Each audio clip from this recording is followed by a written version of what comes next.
Hi, this is Brandon with Kennebec Life and Craft. I'm glad you're back with us for another week. There's one thing that you probably should know about what I'm doing out here in the woods, and that is I am on somebody else's property, and they have been kind enough to let me use all of the fallen timbers that have fallen on this property. And so I've been coming through here and trying to drag out as many of these trees as I possibly can. By and large, they have all been hemlock trees. And so I'm working on my first timber frame building. They came to me and said that they would be glad for me to take all of these and to use them on the sawmill.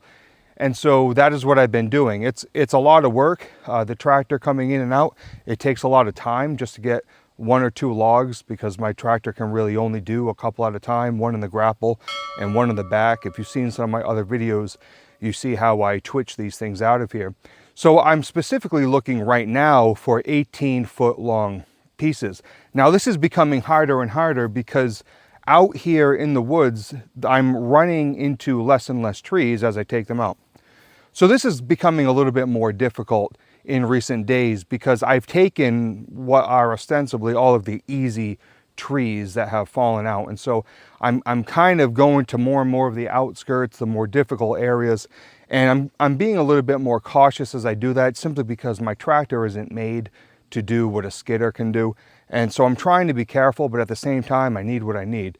And so I actually have you set up right now on the next piece that I'm going to take. And so I'm going to take this one next, and I'm going to grab one with a grapple, grab a log with a grapple, and I'm going to grab the rest of it with the chain and the backhoe. And so this is going to be a little bit precarious. I'm on a hill right now, and pulling it out is going to take a little bit, but this looks like it'll satisfy the 18-foot need that I have for my next timbers. On the timber frame itself, across the top, of course, there are plates that kind of hold the bents together, at least from the top, and then hold the rafters. And you put the bird mouse in these plates, and then the rafters go up from there. So it's an important piece of wood. It needs to be straight and it needs to be long. And so that's what I'm going to be taking out of the woods right now.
Now, for those of you who are paying attention, I measured from the thinner end and came toward the trunk of the tree in order to get my longer piece. And at least in my mind, that doesn't make sense, but I did it on purpose, and I'll tell you why. I did it because of this. I saw that that fissure was in the tree, and I didn't like that. And it seems to me that if you come down here, this is kind of what it connected to. So having seen that, I thought, you know what, I ought not measure from the trunk of the tree, not knowing how deep that went within the trunk of the tree. But it looks like it ended. Looked at the end of the log, and it looks like it ended beforehand for my bigger piece, this 19-ish foot long piece that we're dragging out. So I looked at the end of the other log, and everything's going to be fine. There's no fissure there. So I got exactly what I need. It's nice and straight. It's 19 foot long, and we're going to take it over to the mill, mill her up, and show you how to mill a log that is too big for the mill.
By the way, there was something extremely ironic about that deer that was in the pathway as I was on my way in to get some wood. Just the other day, I mean, we're talking 2 days ago, 3 days ago, I was standing with the neighbor that owns this property, and he was telling me, you know, come hunting season, you might want to just, well, for YouTube's sake, strap on a hunting implement, and you know, when you go out into the woods, bring that with you. You never know, a deer might just be standing there and, you know, might just kind of turn into a statue for a while, and then you can fill your tag. So that was just kind of an ironic thing. Literally 2 or 3 days ago, he said that, and I hopped into the woods this morning, and there was a pretty doe right there.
All right, so I don't know how many of you know exactly what you're looking at or don't know what you're looking at, but what we have is a log that is too big for this sawmill. This mill can do something like 16 foot and change in terms of how long a beam actually is. And so when you look at the sills that I've done for the timber frame already, they are 16 foot, so I could take a 16-foot piece, throw it on here, make my cuts, and call it good. However, like I said earlier, there needs to be 2 plates that are 18 feet long. And so how do you do that if you don't have a long enough mill? Now, seeing as I only need 18 feet, it's not a terrible thing. Now, there are 2 things that are really acting in my favor right now. One is that this isn't an incredibly long timber. So if this needed to be 20 feet or 22 feet or something like that, then it gets a lot more hairy and a lot more difficult. However, if all you need is a couple of feet added on, it's not that bad. The second thing that's working in my favor is I'm overall not that worried about the slab wood. I'm not worried about getting extra material off it. What I really need from this is an 8x8 from this material.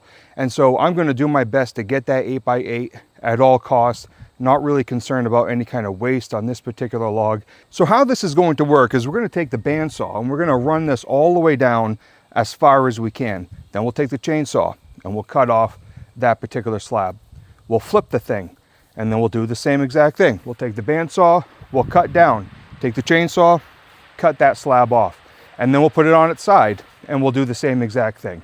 And then we'll do it again for the 4th time. So all that to say, we're going to have a timber that has a cant that has a round end on the end. So to some degree, it might look like a big giant mallet. We're going to have a square side here and a round side at the end. And then what we're going to do is we're going to take the whole thing and pull it this way. And we're going to drop the round end in between the last 2 bunks. And then we'll be able to take the saw and we'll be able to cut off the remaining round portion of the log.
Well, my friends, that there behind me is a 9 by 9 by 18. Now that's a big stick of lumber. I'm not sure you're gonna run down to Home Depot and get something that big and that nice. That thing was laying on the floor of the woods this morning, and now it's sitting on a mill, all trimmed up nice. And so I'm doing with that what I've done with a lot of the other wood. That is not the final dimension. That'll come down to, I believe it's an 8 by 8, potentially an 8 by 7. So it'll end up, I think, being an 8 by 7 by 18. But I'm gonna let that twist a little bit, warp a little bit, who knows, whatever it'll do, and then come back and give that a nice haircut and bring that right down to what it should be. Now, I hope all of that made sense to you. Cutting that, shaving off a little bit, flipping it, shaving it, flipping it, and then bringing it back and setting that round part in between the bunks and then just trimming off the rest. I hope that made sense to you. And if you're wondering, if you are off a little bit, you can always come back. If, for instance, you have Grandpa's old hand plane or something, you can take the last little bit down with a hand plane, and that would not take you all that long. But anyway, I hope that you enjoyed today's video. It was fun to do. It was fun to be in the woods, to see some wildlife, to enjoy the great outdoors in the state of Maine. It was a beautiful day, a little on the warm side. It probably was closer to 75 than 70 today, but it was a beautiful day out today. Not a bug on me. Really nice time. So anyway, I hope you enjoyed this video. God bless you, and we'll see you on the next one.